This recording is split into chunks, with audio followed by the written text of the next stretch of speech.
Queenstown sits heavy on the chest, even when you're just thinking about it. But Albert doesn't mind that. He's been feeling the pressure mounting in his head and stomach and chest ever since Bicheno, and that was long ago enough. He's gotten used to it.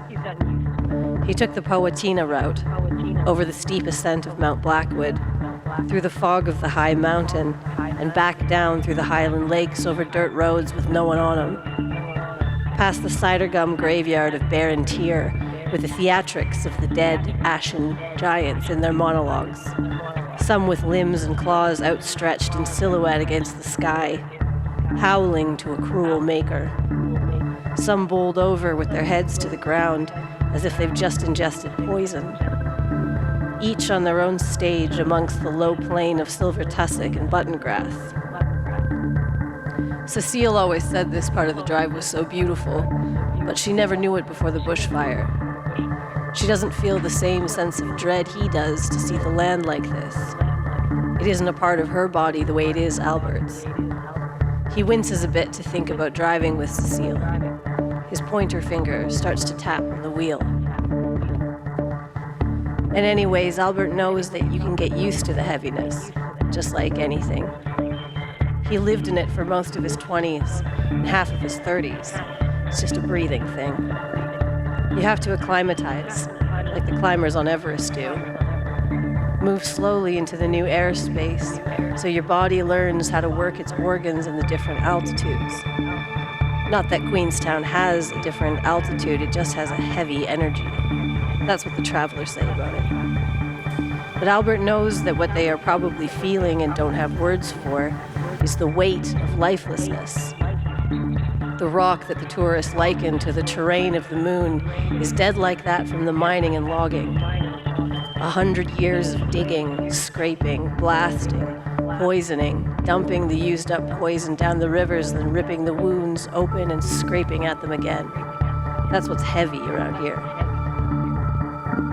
Now he's 2 hours past Lake St. Clair, taking it slow by his standards, but still double the pace of Queenslanders in their camper vans on the scenic route to the ferry at Devonport, taking the corners like there's a trap waiting for them around the bend.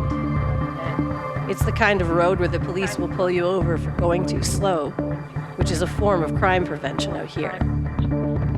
No one's waiting on him, but it feels like he's going to be late. He glances at the time on the radio again. It's 4 o'clock. The meeting isn't scheduled until 8 p.m. Lots of time, he tells himself, but it doesn't make him feel better at all. As he passes by the burnt-down Royal Hotel in the ghost town of Linda, he starts to get that old unease in his stomach. Part of it's the memories of the copper mining, those short years of his life, made up of hours and days and weeks that felt so much longer than the time they added up to. Those inconceivable stretches, boozy and grimy and aching, that he promised himself were going to mean something someday. A house, an investment, a life. The 99 Benz Road makes some people sick, but he's got a stronger stomach than that, even with the state of things today. He's always known it as an initiation. This switchback road that weaves across the mountain, carved into its side like a knife blade slicing into a tree. It began as a one-lane dirt road in the early 1900s, and the old-timers at the mine said one of the engineers was dead set on carving out 100 bends instead of 99, and when they couldn't do it, the engineer killed himself. Albert reckons there are far better things to kill yourself for than just missing the mark by one. The 99 Benz is now a double-lane highway that only has 40-odd hairpin turns down the steep descent of Mount Gormy. He can smell his brakes losing their composure in the biting winter air and leaves his window open for the nausea and the memories.